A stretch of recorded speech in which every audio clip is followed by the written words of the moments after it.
you. May all beings be at peace. May all beings be free of suffering. May all beings remember who they are.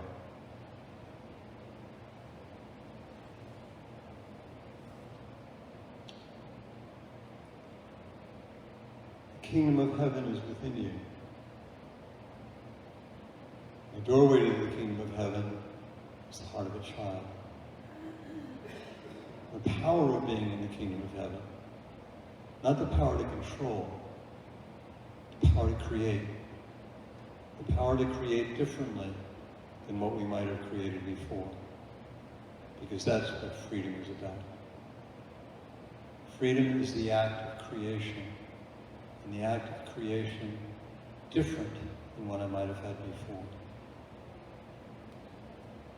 For those of you who were around for our Sunday morning class, I was paraphrasing Leo Buscaglia years ago, who said, if you don't like the scene, get the heck off the stage. Metaphysically speaking, what we could say is, if you don't like the scene, you have the power to create another one. Oh, really? You know why you have the power to create? Because you created the one you didn't like in the first place. Not something we like to listen to so much. But you know, one of the things that I keep learning all the time and time again, is if it shows up, guess what? I created it. And if I created it, I can create something different. That is my true power. And that is true freedom. You know, there are all sorts of ways of describing the spiritual path. Feeling good, letting go of this, letting go of that, following this particular pathway, doing this, doing... And in all, you know, all of those things, being joyful, being compassionate, being loving, being forgiving, all of those things are obviously tremendously viable. But if you sift all the way through all of those, there is one common denominator. Even when you look at, well, the spiritual path is all about compassion and loving one another, the spiritual path is all about freedom. Because if you have freedom, you have everything else. It's all there. And if you don't have freedom, it's going to be very, very difficult to have any of those other attributes you're looking for or trying to get a hold of. So what I realized, and I still fall into this trap, you know, I find a new book or a new workshop or a new song or a new this or a new that, I got to try that out. Maybe it's here, maybe it's there. And what I continually realize when I'm awake enough or aware enough is it's not about this, it's not about that, it's not even about love and compassion, it's about getting free. Because once you have gotten yourself free, everything else follows. Love follows, compassion. When I am free, I have the choice of loving, of being compassionate, of being joyful, of being all of those things that I'm looking for. Freedom is the ability to respond with love, forgiveness, gentleness, kindness, openness. They're all ways of doing this. It's the realization that I have choices in all of those areas of my life. And I don't know about you, but there's so many times when I don't even realize that I'm not free. I'm locked into a pattern of thought or behavior that's just sort of automatic pilot for me. I mean, one of my favorite book titles is by Sheldon Kopp. It's called Here I Am, Wasn't I? And every time I think about that, I go back in my mind and really, you know, well, let's see, I went through Monday, Tuesday, Wednesday. Well, where was I? Where was I in all of this? Where was my choice in all of this? Or was I just, because the moment I get up, I start going on automatic pilot because I start following exactly the same formula that I followed yesterday, the day before, the day before, the day before, the day before, the day before. Where am I in all of this? And it's not until I have a wake-up call, a moment of awareness, that I realize I realized I have not been free today. How free am I today? But Sunday morning, I go to Unity. How free is that? Is it really? One of the mystic Gurdjieff once said something wonderful. He said, you know, you have to realize you're in prison before you can get out. You have to realize the areas of your life that you're not free in order to make them free. But if you just think, you know, I got to be aware of the things we used to talk about this in Al-Anon an awful lot, the things I am giving my power away to, the people, places. How often does that happen during a day without me even realizing it? How often have I given my power away to someone that I can't stand? That's a real interesting conundrum. Giving your power away to someone you can't stand. And yet how many times do we wind up doing that? All I gotta do is flip on the news. Where's my power go? Do I have a choice? I don't even recognize I have a choice because I'm on automatic pilot. I see your face and I want to smash it in. Not yours, necessarily. Where's my freedom?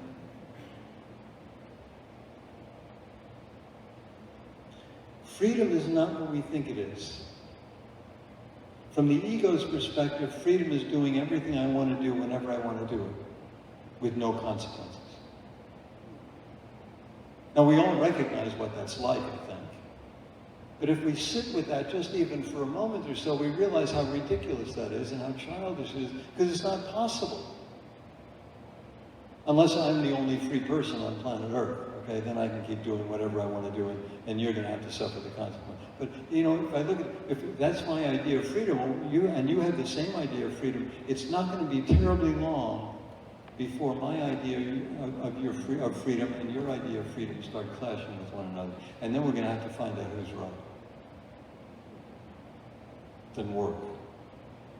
So freedom from the perspective of the soul is very, very different from freedom from the perspective of the ego consciousness. When I realize the truth is within me and I'm not giving up anything in order to be free, then I really am free. When I first heard the title of this talk, my immediate thought was to go back to that wonderful spiritual master, Chris Christopherson.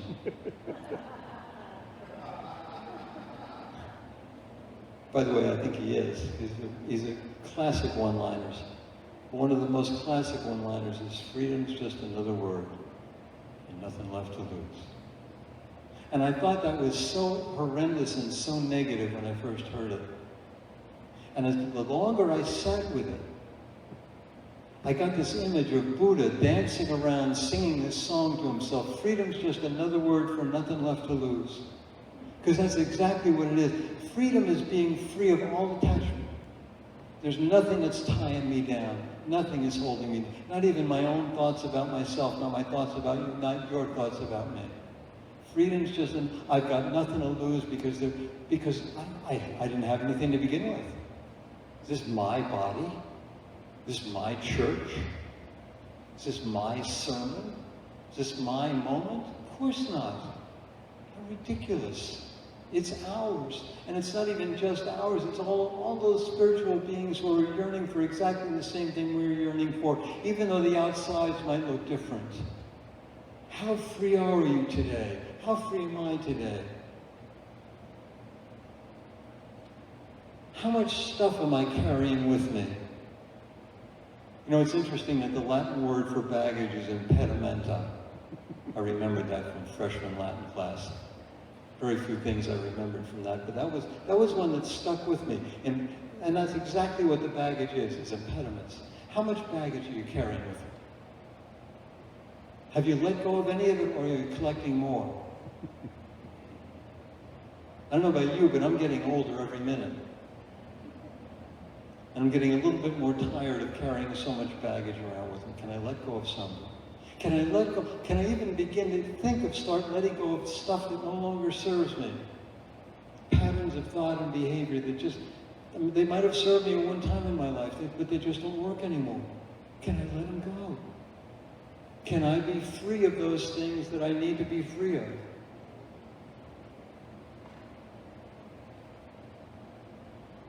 When I reach this particular time in my life, can I begin to let go of those things that I no longer need, or am I just collecting more stuff? And am I going to wind up like Thoreau at the end of his life said, "Oh God, to have reached the point of death and to realize that I have never lived, that all I've done is collected more baggage. How free am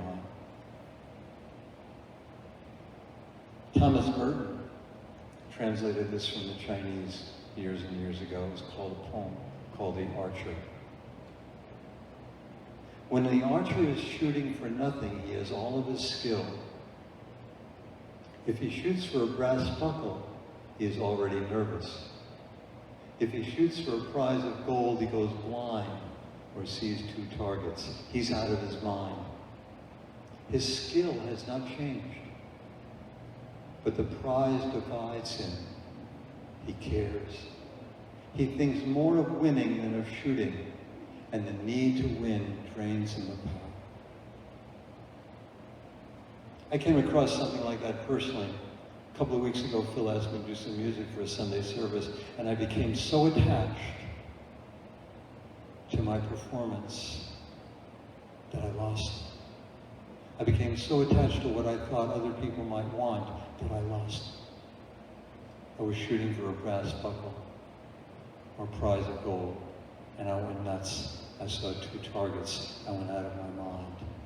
How often does that happen to us during a day without even realizing it?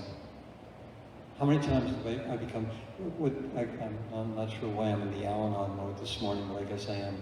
One of the things they say in Al-Anon is plan plans, not results. Never get attached to the results that you think ought to happen, because that's like praying for something and saying, well, here's how it's going to be answered this way. And so I'm over here looking for the answer, and the answer's happening over there. I'm attached to the way I think it should be. It's only my ego consciousness that's attached to that. It's not my true self. How free am I? What is freedom? We were watching America's Got Talent a couple of weeks ago. There was a young lady that got on, just glowed. And one of the interviewers asked her what was going on in her life, and she said that she was diagnosed with terminal cancer. She said this. Her stage name is Nightbird, which I love. It's important that everyone knows I'm so much more than the bad things that happen to me. It's important that everyone knows I am so much more than the bad things that happen to me. That's freedom. When Margot and I bought our first home, being the rather compulsive person I am, I made up a schedule about how we were going to clean the house and who was going to do what. And so on the first time when I pulled out this list, I said, well, Margot, you can clean the living room and I'll do the kitchen. And we were living in a tri-level house, so I could look over this balcony railing to look from the kitchen down into the living room. So I'm polishing this and doing that, and cleaning the refrigerator, just about getting ready to clean the floor. And I think to myself, what the hell Margot's doing? And I look over the railing, and she's sitting on the couch reading Time magazine. And I said, what are you doing? And she said, I'm pausing. I said, you're pausing? You can't pause until you finish. It's my rule, right? You can't pause. Pausing is freedom. Not pausing was going along with the rules I had invented for myself in my head that I thought you had to obey. Margot's a great one for teaching. You don't do, that's just a rule you made up. I didn't know I even made it up. I didn't know I wasn't free. Sometimes I don't know that I'm not free until I'm faced with it, right in the face. Serenity prayer, God grant me the serenity, that's freedom. Asking for help, that's freedom. What situations in my life do I experience myself as being the most free?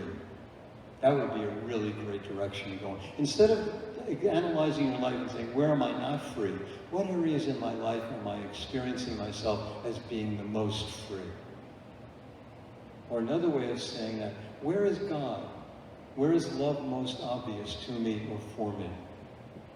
And then take a moment just to listen to the answers. And then when you get some answers to those questions or those observations, and say, how can I begin to apply that to the rest of my life? What are some things, areas in my life that sort of suck the life out of me, that suck me dry? How can I bring that love of freedom, that sense of openness, that sense of awareness, how can I bring that into the picture for me? Listen to those answers to those questions. That's freedom. Albert Schweitzer once said, if ever there is a man or a woman who is lost, alone, afraid, or hungry, he is my responsibility. That's freedom. Doesn't sound like freedom to the ego, but that is freedom to the soul. Whoever needs me, I am there. Am I giving up anything? Only on my ego consciousness level, my personality self, am I giving something that I think is important. How many times have we done that, of giving up something we thought was important to allow something loving or something compassionate or something forgiving to come into our life and realize, holy smoke, why was I holding on to that when I could see love instead of this. I could see peace instead of this. I could experience joy instead of this. How free am I?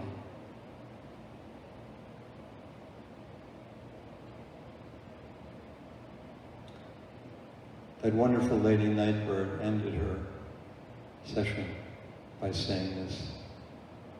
You can't wait until life isn't hard anymore before you decide to be happy. You can't wait until life isn't hard anymore until you decide to be happy. That's freedom.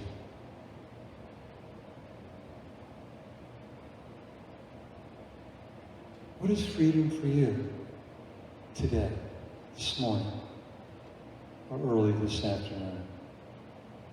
What's it going to be like? What's it going to be like if you could paint the picture of this afternoon's freedom for yourself? Is it going to look any different from what you planned? From what you think you should do? How open am I to freedom? How open am I to grace? How open am I to the truth of who I am?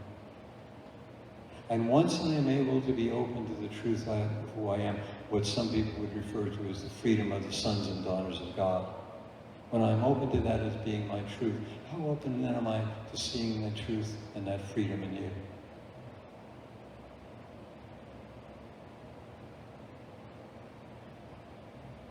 My grandson Finn has started calling me Gerry instead of Grandpa Gerry. At first I was a little bit insulted by that. And then I realized he was changing the rules. He was changing the roles we have. He was saying, I want to be I don't want you to be my grandfather, I want you to be my friend. I want to look you in the, well, now he can't, he's taller than I am right now. Now I can look you in the eye and say, I love you.